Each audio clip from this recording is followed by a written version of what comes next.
Okay. Okay.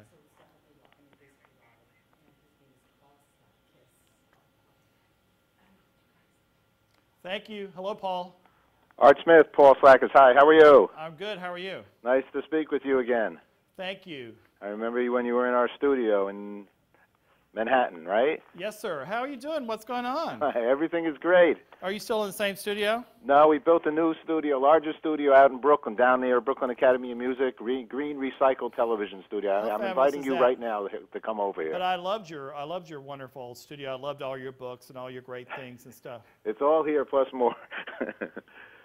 All right, do you have an email? I would like to get back to you because we have some thoughts about doing some more things with you. You can go to Chef Art Smith, just chefartsmith.com, and chefartsmith@aol.com, Paul. Okay, thanks so much. And which website should we link over to for this interview? You go to loveyourveggies.com. Loveyourveggies.com, okay. Great. And we're having a party on June 9th. I'm going to send you an invite. Thank you. Here we go. Hi, Paul Flackers, Good News Broadcast, speaking Art Smith. Hello, Art. I'm great. How are you, Paul? Great to hear from you again and talk with you. You know, I've always loved your show, and it's always so informative, and thank you for letting me be a part of it today. Well, the world is good. The people of the world are good, and they're doing lots of good things and ways to help each other, and that's what Art Smith's all about. Art's involved with Oprah Magazine and with Oprah, and he has something he's been involved with called Common Threads for many years. First, tell us about Common Threads. Well, you know, Paul, it's now been about 5 years now that we started Common Threads, and Common Threads is an after-school kids cooking program that teaches kids not only about cooking but also about health and wellness, and also in terms of we learn so much about the world through food, and we teach over 1,000 kids cooking, and we have locations now, and we have 17 locations in Chicago, 2 in LA, 1 in Miami, and 1 soon in DC, and hopefully 1 in New York very soon. I think there's important, there's such a need for this, and all I can tell you, it works. The children respond to these classes. They go home, they show their parents, they tell their parents, the parents respond. It does work. And I think it's important that we stress this important type of education. Today I've had the most fortunate to be able to align myself with Hidden Valley. They have a wonderful campaign called Love Your Veggies campaign, and we're here teaching moms about the importance of helping their kids learn to eat veggies better. Let's face it. I came from a time when we as Americans work really hard, and my parents worked very hard too. And I think for hardworking Americans, one of the biggest challenges when they get home, what am I going to feed my kids, or what am I going to eat? And I think that how can we make their lives easier? I think most importantly, is that we can teach all these tools, but most important is that the parent or the guardian or whomever you love spends time, that you interact with that person. And so, one of the things I'm big on is teaching the kid how to shop, making sure they know how much things cost, using a shopping list. And when they get home, letting them cook with you, letting them be a part of it, because they're more likely to really taste the food if they're a part of it. No one likes mystery food. No one likes mushy, colorless food. We all like crunch and texture and flavor. Regardless of age, young or old, we all love good food, and that's really important to remember, Paul. And I'm working here. I've got different recipes. I've got some Chinese lettuce wraps, which are delicious. I've got a wonderful shepherd's pie with vegetables and turkey that my mother would have made for me, which I love. Paul, I've been traveling quite a bit since you last saw me. I was in Africa several times in the Arctic Circle, and what's really funny, I go there and I teach kids cooking and everything, but they all love pizza. I don't know what it is. Wherever you go in the world loves pizza. So we have some wonderful flatbread, which we've got some nice little fresh vegetable topping with dressing on it. And with the influence of Asia, there's been a lot of foods that are from that part of the world or have been inspired. It's really amazing. Like that something as you can find all these delicious, healthful noodles that you can get. That we have soba noodles, which are delicious when we've added lots of vegetables and which are great flavor. It's also important that we keep things that are reachable. The first thing that most kids do, and you know, I could sit on Facebook and grab something, and I have to teach myself to grab something that is healthy. Okay. And, you know, and also have water and things like that sort.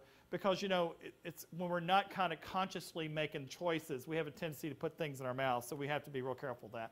And, you know, it's, again, you know, it's one of those things that, you know, people will say, I've heard it, I've heard that, I've heard that, I've heard that. But the reality is you have to be a part of that. You have to be a part of the whole process. Is that, you know, one of the reasons I was able to create a wonderful organization like Common Threads is because basically I taught the parent that if you sit down with a child and you eat with them, they are more likely to eat what you're eating, and they'll be a part of it. But don't expect a kid to eat something that you want to eat. And remember, too, there's nothing wrong with chicken fingers and hamburgers and all those other great foods of our childhood, but not every day. And try to, if the kid wants like chicken fingers or the burger or whatever, try to get them to eat a salad. And it's really, really important that, that we work together. You know, I've sauteed some vegetables, and I put them in these wonderful little lettuce cups that, you know, I love Vietnamese food, Paul, and I love the way it tastes. And then what we're doing is we're adding a little chicken that we've marinated with a little yogurt, just like they, you know, it's funny, in the Southeast Asia, they take yogurt. I mean, we think of yogurt as something we eat as a snack or for breakfast, but they use it to marinate food gives it great flavor and tanginess. It's really delicious. And with some nice little, you know, Hidden Valley seasonings, and there you have a wonderful little sandwich. I mean, that's really, truly, really delicious. And I'm telling you, the kids will love it. We all love to eat with our fingers, and we all love food that's been made with love. No angry food, I'm telling you, Paul. Doesn't taste good. Art, you know, it's all good. And, you know, I also, you know, I'll say it because Hidden Valley, you know, started, I think, Santa Barbara, Dude Ranch, the Henson family. You know, we need good corporate citizens like this company, Hidden Valley, because they also make these things happen and can help to promote it, to get the word out, and to make the world a better place. Most definitely, Paul. I mean, I think that together, it's not about one person. It's about all people together. We can make a difference. And as our wonderful president has taught us, you know, yes, we can. Yes, we can make a difference in our child's life by just teaching them to eat their vegetables. There you go. And the website's wonderful, loveyourveggies.com. I'm looking at a lot of great information, school kinds of programs, and a lot of the good things that Art has a website of his own as well. So, you know, it's always an honor and pleasure to speak with you. We look forward to doing more. Thank you, and I look forward to hearing from you. Thank you so much. Ask one question. What's good news for Art Smith?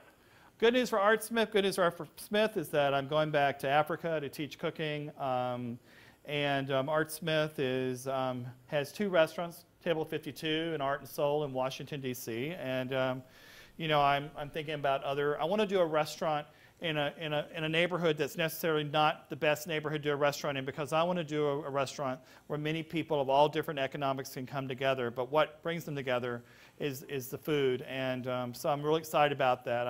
I'm really interested in. I got a place for you right here in our building, 33 Flatbush, downtown Brooklyn. It's already built out almost as a restaurant, and we're looking for somebody who can really do something. You should send me some pictures. You know, Brooklyn. I want to tell you something. Brooklyn is the place to be in New York now. I've heard lots of great things. You've got to come over. This whole place is a sustainable, green spaces, local markets, all kinds of things. All right, I'm going to give you a holler. Thank you so very much, Paul. All right, my friend. Bye-bye. Bye-bye.